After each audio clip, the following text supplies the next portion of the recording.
Welcome back. इस वक्त जहां पे पाकिस्तान पीपल्स पार्टी इस वक्त अपना पावर शो भी कर रही है और उनका ये कहना है कि पाकिस्तान पीपल्स पार्टी की तरफ इस वक्त बड़ी तादाद में लोग आ रहे हैं। वजूहात उसकी क्या हैं? क्या पाकिस्तान पीपल्स पार्टी हुकूमत में है इस वजह से आ रहे हैं, या वाकई पाकिस्तान पीपल्स पार्टी उस नज़रियाती जमात का नाम है कि जहाँ पे लोगों के नज़रियात बदल जाते हैं और वो पाकिस्तान पीपल्स पार्टी की तरफ आ रहे हैं? वजूहात क्या हैं? राना गुलजार साहब, क्या समझते हैं सर? जी बिल्कुल। अगर पीपल्स पार्टी की तरफ लोग आ रहे हैं तो हम उनको मुबारकबाद पेश करते हैं। बहुत अच्छी बात है कि वो पीपल्स पार्टी की तरफ आ रहे हैं, लेकिन पीपल्स पार्टी को भी उन पर नज़र रखने की ज़रूरत है कि आया ये नज़रियाती लोग हैं या क्रिमिनल्स हैं। और मैं ये समझता हूँ कि पीपल्स पार्टी को अपने नज़रियाती लोगों को कभी नहीं भूलना चाहिए और उनको ख़ास ख्याल रखना चाहिए, क्योंकि नज़रियाती लोग ही तो हैं जो बुरे वक्त में पीपल्स पार्टियों को सहारा देते हैं और पार्टियों के साथ खड़े होते हैं। तो आज जो लोग आ रहे हैं उसमें पीपल्स पार्टी को बिल्कुल देखना चाहिए और कि ये लोग, इनका कैरेक्टर क्या है, इनका बैकग्राउंड क्या है, और अगर ये क्रिमिनल्स हैं तो बिल्कुल इनको नहीं लेना चाहिए। और अगर उनका किरदार साफ है और वो अच्छी साख के मालिक हैं तो बिल्कुल उनको गले से लगाना चाहिए, क्योंकि इसलिए कि जब लोग आते हैं तो पार्टी मजबूत होती हैं और अच्छे लोग जिस जमात में भी जाएंगे नेक नामी होगी और आवाम का आना पार्टी में खुश आइन बात है। हमें बहुत अच्छा लगता है कि जब लोग पीपल्स पार्टी की तरफ देखते हैं, लोग पीपल्स पार्टी की तरफ शमूलियत इख्तियार करते हैं, अपना हर हक की राय दही इस्तेमाल करते हैं। लेकिन हमें इस चीज़ पर, हमारी क़यादत को हमें इस चीज़ पर नज़र रखना होगी कि आया इनका अगर बैकग्राउंड क्रिमिनल्स है तो बिल्कुल उनकी सरपरस्ती। अच्छा, मैं ज़रा तारुफ करा दूं कि हमारे साथ मौजूद हैं इस वक्त अमजद आफरीदी साहब, पाकिस्तान तहरीक इंसाफ से ताल्लुक़ रखते हैं। अमजद साहब, आपको खुशामदीद कहेंगे। जी, आपके पास आ रहा हूँ जैसा, बस बात कंप्लीट हो जाए राना साहब की, उसके बाद मैं आपकी तरफ ही आ रहा हूं। तो बिल्कुल उनको, हमें उनकी सरपरस्ती नहीं करनी चाहिए और उनका ताक़ुब करना चाहिए। अगर वो कहीं क्रिमिनल एक्टिविटीज़ में इन्वॉल्व हैं तो बिल्कुल पार्टी उनको ना रखे और उनके खिलाफ कानूनी कार्रवाई होनी चाहिए, क्योंकि इसलिए कि बहुत से लोग सियासी शेल्टर इसलिए भी लेते हैं कि उनके काले धंधे छुपाए जा सकें। तो पीपल्स पार्टी को बिल्कुल सरपरस्ती नहीं करनी चाहिए और ना ही करेगी किसी भी ऐसे शख्स का कि जो क्रिमिनल हो।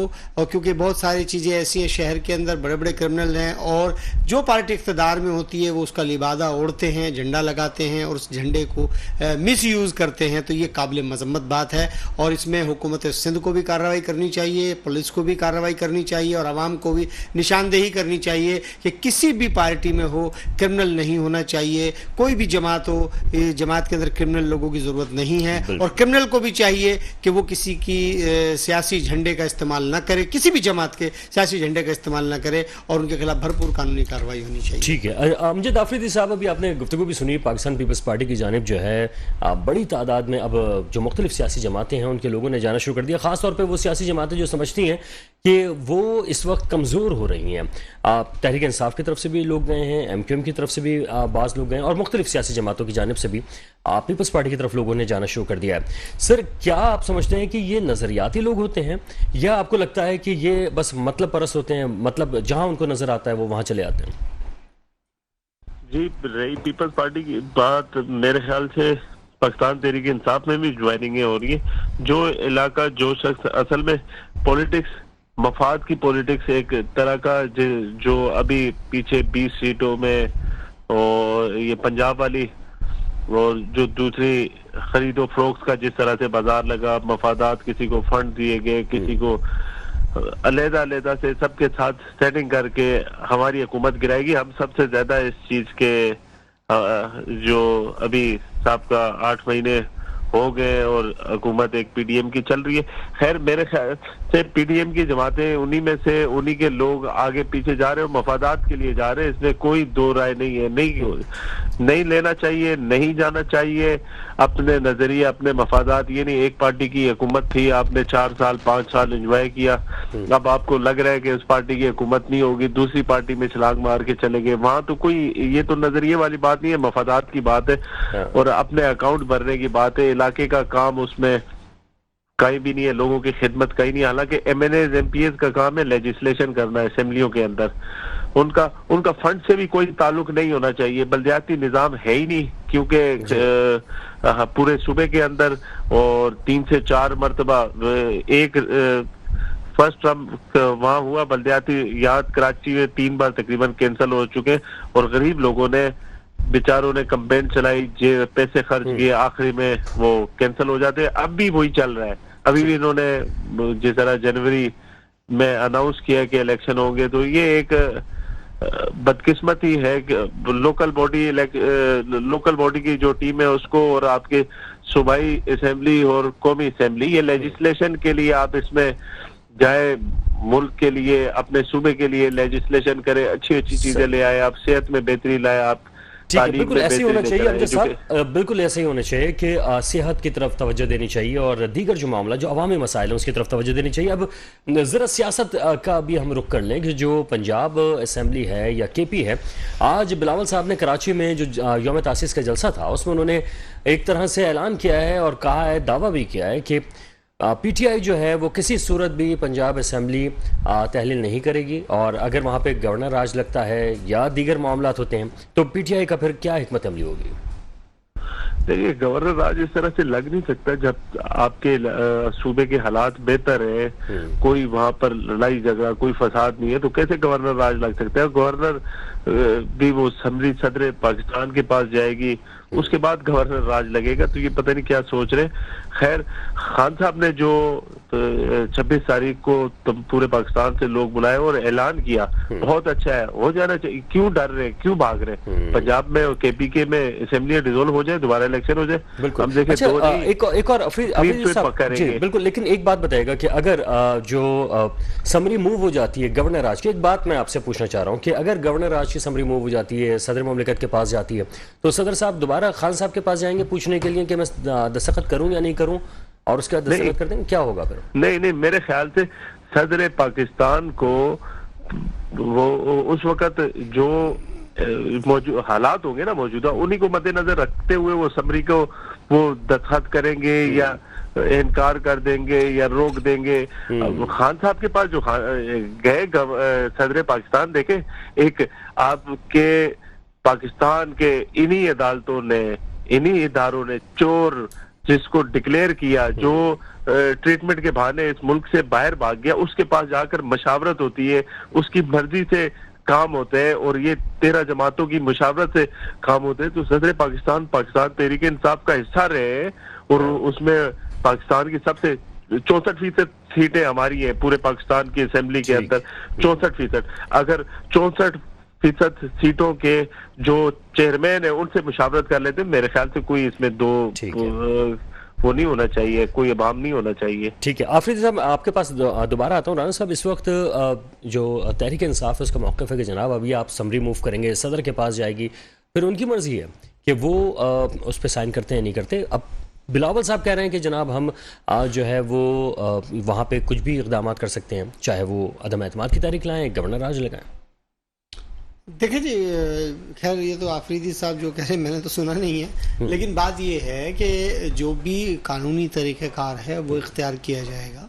और मैं तो ये समझता हूँ, ये मेरी ज़ाती राय है कि ऐसा इक़दाम नहीं करना चाहिए कि गवर्नर राज या कुछ, ये मेरी ज़ाती राय है, पार्टी की नहीं, कि गवर्नर राज नहीं होना चाहिए और बिल्कुल जो एक आइनी टाइम है वो पूरा होना चाहिए। ये महाजराई मुनासिब नहीं है।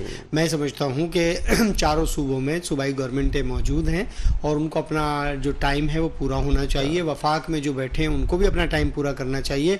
हमें ये इस रस्साकशी से बेहतर ये है कि आवाम को रिलीफ क्या देना है ये सोचना चाहिए, हम चारों सूबाई गवर्नमेंटों को भी और वफाक को भी, कि आवाम को रिलीफ जो है वो किस तरह देना चाहिए। और खान साहब को भी चाहिए कि वो घर में बैठ जाएं और जो टाइम है उसको पूरा होने दें। और बेहतर तरीका ये है कि हम वो ऐसा कोई हल निकालें जिससे आवाम के भलाई का काम कैसे हो सके। तो जब ज़ाहिर है खान साहब भी ये कर रहे हैं तो दूसरे लोग भी दूसरे अपने तरीके इस्तेमाल कर रहे हैं।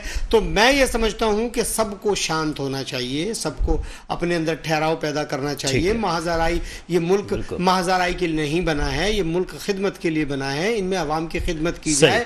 और ये जहां तक मेरे पीटीआई के दोस्त हैं, मैं तो इनसे भी गुजारिश करता हूं कि ये जो जब से ये नो कॉन्फिडेंस आया है आईनी, उसको इन्होंने ना मानूं और ना हार मानूं कि तहरीक जो चलाई है इस पर इनको आराम करना चाहिए और इलेक्शन का इंतजार करना चाहिए। अगर इलेक्शन का इतना ही शौक था तो इनको असेंबलियां तहलील करनी थी और इलेक्शन अनाउंस करने थे ताकि ये खुद इलेक्शन लड़ते, लेकिन इन्होंने ऐसा नहीं किया। इन्होंने पाकिस्तान में बहरान पैदा करने की कोशिश कर रहे हैं, तो ये नहीं होना चाहिए दोनों साइड से। मैं गवर्नमेंट को भी कहता हूं, अपोजिशन को भी कहता हूं, मैं सबको कहता हूं कि मेरी गुजारिश है कि साइलेंट हो जाएं और आवाम की भलाई के लिए सोचें और इलेक्शन का जो टाइम है उसको होने दें, बल्दियाती इलेक्शन होने दें ताकि ये मरला मुकम्मल हो जाए और फिर कौमी इलेक्शन आ जाए तो उसके मरले में हम दाखिल हो जाएं। ठीक है सर, थोड़ी सी वजाहत करते हुए मैं यहाँ पर आपकी तरफ आ रहा हूँ कि जो बिलावल भुट्टो जरदारी हैं उन्होंने गवर्नर राज या इस तरह की तो बात नहीं की। उन्होंने तो जो बात की है वो ये है कि जो इमरान खान साहब हैं वो असम्बलियाँ तहलील नहीं कर सकते और ना करेंगे, वो उनका अपना एक ख्याल है। गवर्नर राज के हवाले से पाकिस्तान पीपल्स पार्टी समझती है कि ज़्यादा बेहतर ऑप्शन नहीं है। अभी राना साहब ने भी कहा, आप क्या समझते हैं सर कि क्या गवर्नर राज लगाने का वक्त आ गया है या फिर अदम एतमाद लानी चाहिए? आज भी काफ़ी ऑप्शंस पर गौर किया गया है। जो वज़ीर-ए-आज़म हाउस में एक एजेंडा वहाँ पर तय हुआ था तो वहाँ पर काफ़ी निकात पर गौर हुआ है। वकार भाई, मैं राना साहब की बात से इत्तफाक करूंगा कि बजाय इसके कि खींचातानी की सियासत की जाए, और मैंने पहले भी जब नो कॉन्फिडेंस आ रहा था और उस आने से पहले इसी प्रोग्राम में मैंने उस वक्त भी ये बात की थी कि सियासी शहीद किसी को नहीं करना चाहिए। और जो सूरत हाल नज़र आ रही है, शायद मुझे ये नज़र आ रहा है कि तमाम पीडीएम के साथ एक बहुत बड़ा गेम हो चुका है। अच्छा, बहुत ही बड़ा गेम हो चुका है। और जो तहरीक इंसाफ अपनी मकबूलियत खो चुकी थी बिल्कुल, अगर उस वक्त जिस तरीके से राना साहब कह रहे हैं कि असम्बलियाँ तहलील करके इलेक्शन करवाए जाते तो यकीनन जो है ना पीपल्स तहरीक इंसाफ तहलील कौन करता सर? तभी तो आए थे ये तहरीक इंसाफ अच्छा मैंडेट नहीं ले सकती थी। लेकिन ये पूरा का पूरा एक स्कैंडल बनाया गया, उसका फिर ओपिनियन क्रिएट किया गया, उसको हवा दी गई और फिर लेकिन आप ये देखें कि अब सियासी जमातों पे अब वो जो एतमाद और एतबार था आवाम का वो आहिस्ता आहिस्ता कम होता हुआ नजर आ रहा है, चाहे वो खान साहब ने जो अभी आखिरी जलसा किया हो या आज पाकिस्तान पीपल्स पार्टी का जलसा। देखिए, आवाम का एतबार जो है ना न सिर्फ सियासी पार्टियों से खत्म हो रहा है बल्कि आपके जो पूरी जमहूरी अमल है ना, इस पूरे जमहूरी अमल से आवाम का एतमाद उठ चुका है। आवाम कि आप एक बहुत बड़ी क्वांटिटी है कि जो इस बात का इजहार बरमला करती है कि यार हमारे वोट से कुछ नहीं होता, और यही वजह है हम लोग वोट डालने नहीं जाते, क्योंकि हमारे वोट से कोई फर्क नहीं पड़ता। जिसको कुछ लोगों ने लेके आना होता उसको लेके आ जाते, हम वोट किसी को डालते निकलते किसी के डब्बे में। लेकिन ये जो बदएतमादी है ना, ये इंतहाई खतरनाक सिचुएशन है कि आपकी पूरी की पूरी कौम जो है वो मायूस हो चुकी है और उनको इस पूरे जमहूरी अमल से मायूसी होती है। बल्दियाती इंतखाबात में भी आप देख रहे हैं आवाम निकलेंगे नहीं निकलेंगे?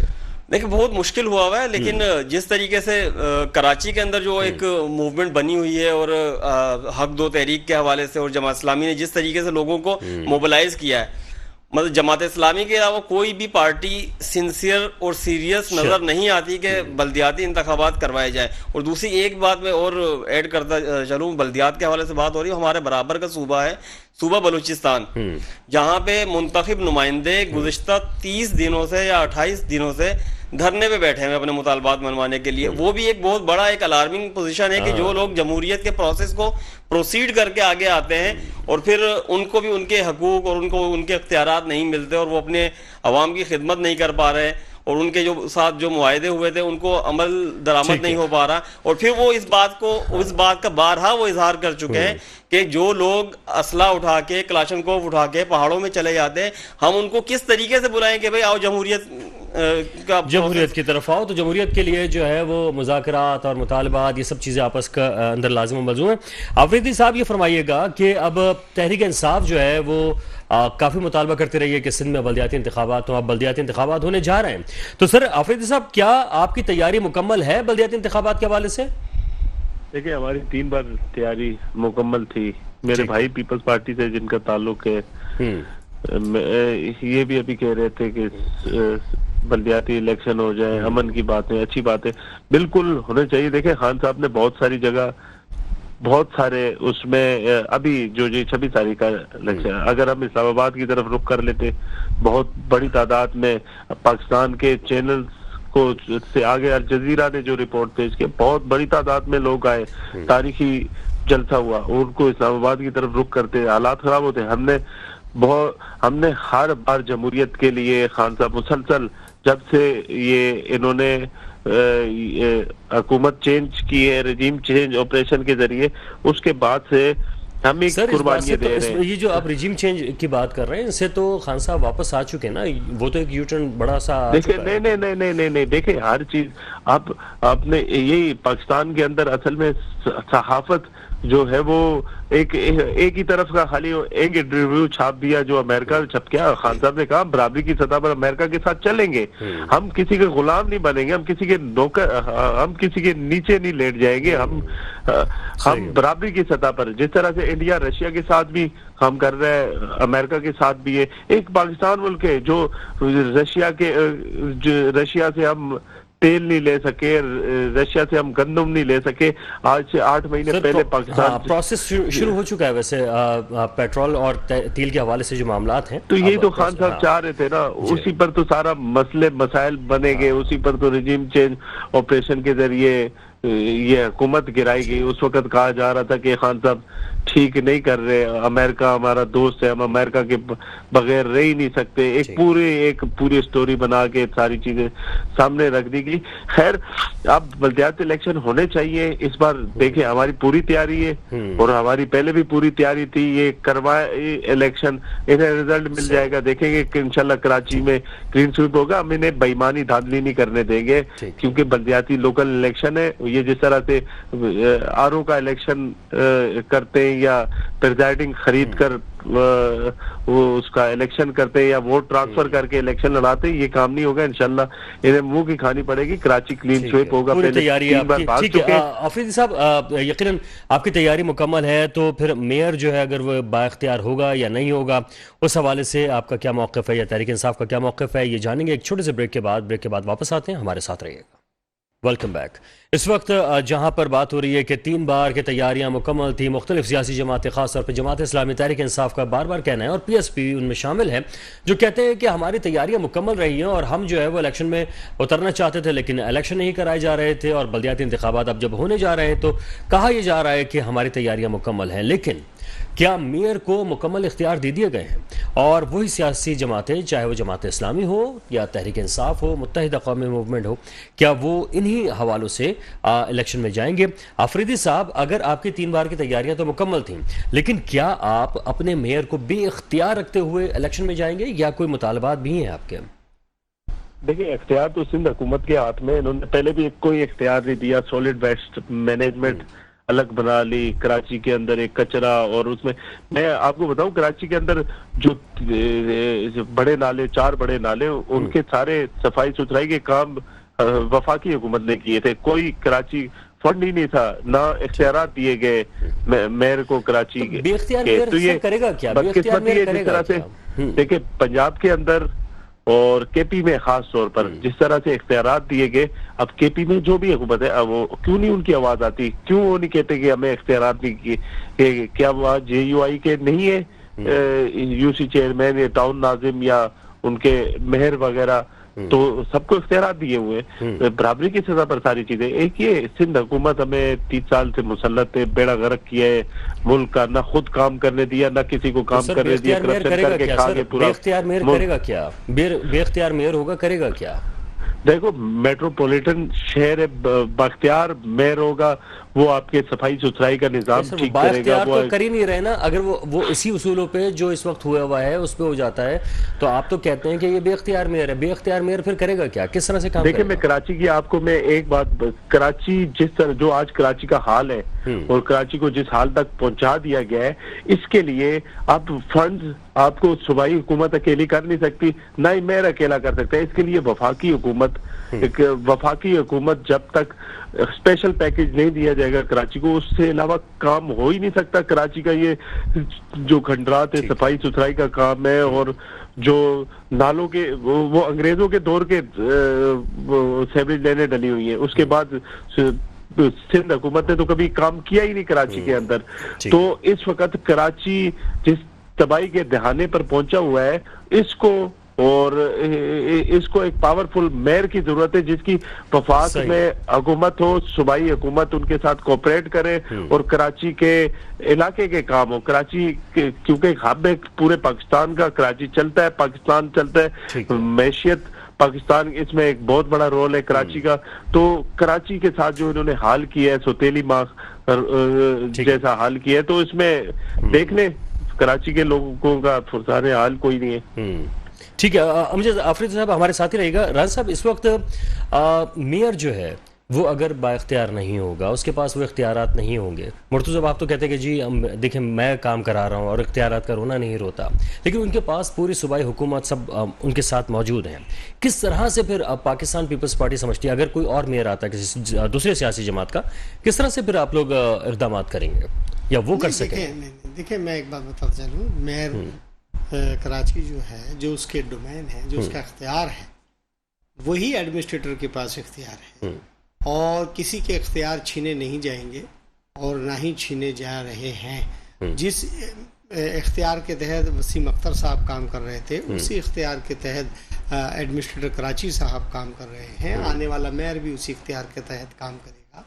बात यह है कि ये तो अपनी सोच है और अपनी एक रविश होती है कि उसको वो मैं ना मानूं। तो जो इख्तियारात हैं, जो उनका कवायद व ज़वाबित हैं, जो कवानीन हैं, उस कवानीन के तहत उसके पूरे इख्तियारात होंगे। शहर के ज़ाहिर है वो जो भी मेयर, अच्छा फिर ये क्या वजह है कि कहा जाएगा, वो पीपल्स पार्टी का हो, तहरीक इंसाफ का हो, पीपल्स पार्टी का किसी जमात का, किसी भी जमात का मेयर हो, उसको हम उसको वेलकम करेंगे। लेकिन सर ये क्यों कहा जा रहा है कि जो 10 दिसंबर है उसमें KMC की जो 3 DMCs हैं उसका कंट्रोल MQM के पास हो सकता है? नहीं, ऐसी बात नहीं है। MQM के पास क्यों चला जाएगा? जब इलेक्शन सर पर हैं, इलेक्शन होंगे तो जिसको जिसका शेयर बनता है वो उसके पास जाएगा। ये मनगढ़ंत है, प्रोपेगेंडा है, ऐसी कोई बात नहीं है। क्यों MQM को क्यों दिया जाएगा? जब इलेक्शन होंगे तो MQM भी इलेक्शन लड़ रही है, पीपल्स पार्टी भी इलेक्शन, तमाम जमायतें मिलकर इलेक्शन लड़ रही हैं। फिर जिसका जो शेयर होगा, जिसको जहाँ कामयाबी होगी, उसको खुले दिल से तस्लीम किया जाएगा। हम जमहूरी लोग हैं, ऐसी बात नहीं है कि हम किसी को तंग नजरी से देखें या किसी के मैंडेट पे सब खून मारा जाए, ऐसा नहीं है। अच्छा, क्या बल्दियाती इंतखाबात से पहले जो बड़े पैमाने पे ट्रांसफर और पोस्टिंग के भी कुछ मामला हो रहे हैं? नहीं, बिल्कुल नहीं, ऐसा नहीं है और हम ऐसा नहीं सोच रहे और ना ही हम ये चाहते हैं कि ऐसा हो। देखिए, हमारी नज़र में तमाम पॉलिटिकल जमातें एक हैं। हम कोई इसमें इम्तियाजी सलूक नहीं चाहते कि जी नहीं ये इस तरह और इस तरह नहीं, सब एक बराबर हैं और इलेक्शन कमीशन के रूल के तहत उसकी पाबंदी को देखते हुए हमने जो है ना इलेक्शन कराने हैं और जो बिल्कुल आईनी तरीका है उसको अडॉप्ट किया जाएगा। उसी का तरीक़ेकार को हमने आगे लेके चलना है और सारी जमातों का एतमाद के साथ चलना है। बिलावल भुट्टो साहब ने जो आज जो जलसा था उसमें आए, उन्होंने सुना जा रहा था कि बड़े बड़े कोई ऐलानात हो सकते हैं। क्या आप समझते हैं शहर कराची को क्या देने जा रहे हैं वो? देखिए जी, ऐलानात की बात क्या है, ये तो यौम तासीस हमारा हर सालाना प्रोग्राम है और ये पहले मैंने आपसे पहले भी अब कह चुका हूँ आपके इंटरव्यू के बाद कि जी ये पूरे मुल्क में होता है। हमने मतलब हर शहर में हर साल अलग होता है। उम्मीद थी सर के कुछ नहीं। देखिए, बात यह है कि ये कारकुन जो है अपना यौम फाउंडेशन डे मनाते हैं और इसमें जो तरक्याती काम है वो तो ऑलरेडी शहर में जारी हैं, हो रहे हैं। उसमें क्या ऐलानात होंगे? ऐलानात यही होते हैं कि कारकुन हैं और कारकुन अपने कायद को याद करते हैं, अपने फाउंडेशन डे को याद करते हैं इस दिन, यौम तासीस जो है। और ये इस दफा हमने जो है ना पूरे पाकिस्तान में डिस्ट्रिक्ट की सतह पर हम मना रहे हैं। कोई आम जलसा हमने कहीं नहीं किया, ये हर डिस्ट्रिक्ट की सतह पे जहाँ जहाँ वहाँ की मकामी क़यादतें हैं। अब क्योंकि कराची में बिलावल साहब मौजूद थे तो उनको यहाँ मदऊ कर लिया गया था, वो यहाँ नहीं तो अदरवाइज नहीं तो यहाँ भी सिंध की क़यादत होती या कराची का सदर होता, वो केक काटता, तो वो यहाँ मौजूद थे। ये खुशकिस्मती है कराची के कारकुनों की कि वो यहाँ मौजूद थे। तो चेयरमैन साहब उन्हें बुला लिया आपने। जनाब क्या समझ रहे हैं आपके इस वक्त बल्दियाती इंतखाबात मेयर के पास इख्तियार होगा? प्रोग्राम शुरू होने से पहले ना एक स्लाइड चलती है कि प्रोग्राम में पेश की गई आरा का चैनल से कोई ताल्लुक नहीं है। तो इसी तरीके से राना साहब के तमाम तसव्वुरात और कोई ताल्लुक नहीं है। अब ये बर्बाद है कि क्या बेख्तियार मेयर जो है, क्योंकि जमात इस्लामी से कुछ लगता है कि आपकी थोड़ी सी हमदर्दी भी है, तो क्या जमात इस्लामी बेख्तियार मेयर के लिए इलेक्शन में जाएगी? क्या लगता है? वकार भाई, जमात इस्लामी के साथ सिर्फ मेरी हमदर्दी नहीं है, आपकी भी हमदर्दी है, राना साहब की हमदर्दी है। जो लोग शहर के लिए अच्छा सोचते हैं ना, उन लोगों के लिए शहर के हर फर्द की हमदर्दी है जो कि आपको सोशल मीडिया पे भी नजर आती है। सही है। और हाफिज नईमुर रहमान साहब कभी किसी पब्लिक प्लेस पे जाते तो लेकिन उनके बेख्तियार लोगों ने- मेयर के हवाले से बात हो रही है ना फिर। हाफिज नईमुर रहमान साहब की क्वालिटी ये है, वो उन्होंने 29 दिन का धरना सिंध वो असेंबली के बेख्तियार सामने होके भी दिया। जो है वो काम करा लेंगे। बेख्तियार होने के बावजूद सिंध हुकूमत को, जो कि बिल्कुल हट धर्मी के ऊपर ठीक है। कायम थी, हाँ। उनको मजबूर किया कि गवर्नर भी वहां पे आए और सही है। नासिर हुसैन शाह साहब भी आए और उन लोगों उन्होंने ने- कामयाब धरना दे दिया। अब ये बताएं कि ट्रांसफर पोस्टिंग के हवाले से आपके पास कोई मालूमात आई है? नहीं, ट्रांसफर पोस्टिंग तो वैसे रेगुलर चलती रहती है। हाँ, लेकिन बलदियाती इंतखाबात के ऊपर देखिए, कोई सिंध असरअंदाज? गवर्नमेंट का मामला ये होता है कि जो हिस्सा कम पहुंचाता है उसकी ट्रांसफर अच्छा पोस्टिंग हो चलें, जाती है। ये हिस्से की बात आपने कर दी है सर। लास्ट कमेंट की तरफ आऊंगा। अफरीदी साहब, फाइनल कमेंट कीजिएगा सर, आप इंतखाबात के हवाले से भी और जनरल सूरत हाल जो आज हमने डिस्कस किया है सर, फाइनल कमेंट कीजिएगा। देखिए, इस मुल्क का जो मौजूदा सूरत हाल है, इसके लिए जनरल इलेक्शन लाजमी है। जनरल इलेक्शन होंगे तो ये मैशियत हमारी आगे चलेगी। इलेक्शन इनको करवाने चाहिए, देर करवाए जल्दी करवाए। इस मुल्क की जो डॉलर की सूरत हाल है, जो हमारा डेथ वो खसारा जा रहा है, और जो मौजूदा इकोनॉमी हमारी, पेट्रोल ऑयल, जो भी इश्यूज है, इनके लिए जनरल इलेक्शन, इस मुल्क के और आवाम भी इस वक्त जनरल इलेक्शन मांग रही है। जो आप 6 महीने 7 महीने बाद कराना है, वो 6-7 महीने पहले कराकर हमें इस से निकल कर आगे जाना होगा। ये मुल्क इंशाल्लाह तरक्की करेगा। और देखा सोचा जा रहा है, जो आज माशियत का हल किया इन्होंने, 7 हल आज कहाँ गए इसाक डार साहब और उनका फार्मूला, तो मुल्क के लिए जरूरत है इस वक्त। इसाक डार साहब ने आज पेट्रोल जो है वो मुंजमद रखा है, उन्होंने कहा कि नहीं अब बढ़ेंगी नहीं कीमतें। चलें, बहुत शुक्रिया अमजद आफरीदी साहब, आपका आपने अपना कीमती वक्त दिया सर। रन साहब आपका, आमिर साहब आपका, तमाम लोगों का बेहद शुक्रिया कि कीमती आरा जो है वो हमारे सामने आई। बल्दियाती इंतखाबात अब करीब हैं, सारी सियासी जमातें मैदान में उतरेंगी। आवाम की जिम्मेदारी, हर सियासी जमात को आजमाएं और सही तरीके से अपने वोट का हक जो है वो इस्तेमाल करें। वक़ारुल हसन को भी इजाज़त दीजिएगा। अल्लाह हाफ़िज़।